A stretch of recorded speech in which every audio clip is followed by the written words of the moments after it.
কাশেম টিভিতে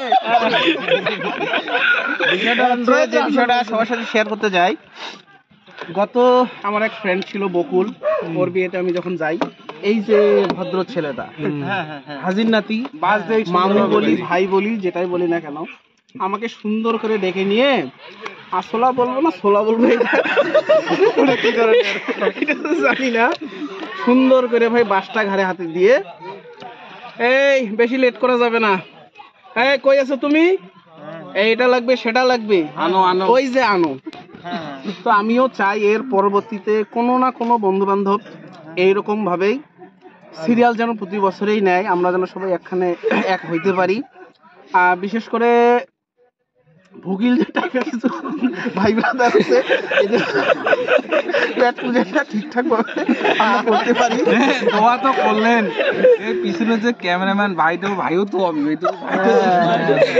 না না ভাই, আমার দোয়ার প্রয়োজন অফ করলে তো হবে না ভাই, এগুলা লোক দোয়া না করলে বয়স হইলেও কাজ হইবে না। দোয়া করি নাও। আমার বিয়ে করার ইচ্ছাও নাই ভাই, বিয়ে করার ইচ্ছা নাই। শোনো, ভিডিও করো তুমি। না বিষয়টা না না, ক্যামেরা আছে না, কেস হয়ে যাবে তো যদি কয়। ভাই শোনো, তুমি শান্ত দাও, আমরা কোনো ওয়াজ করবো।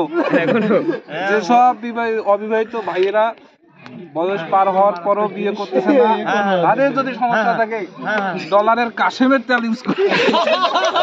ঠিক ঠিক, টাকা এই কাশেমের তেল বিক্রি করে 12 তলা বিল্ডিং দিয়েছে। অনেক ফেসটা কাশেমের ফেসটা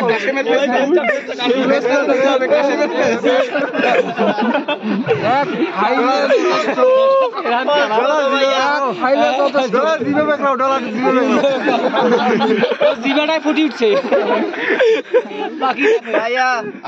আমি একটা অনুরোধ করি, এই তেল আমার বড় ভাইয়ের উপর ব্যবহার করা হোক।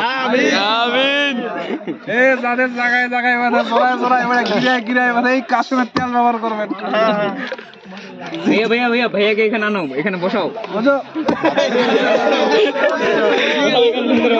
ভাই, কাশেমের তেল, এই যে ফুল নামাই দাও, আমার মোবাইল নামাই দাও।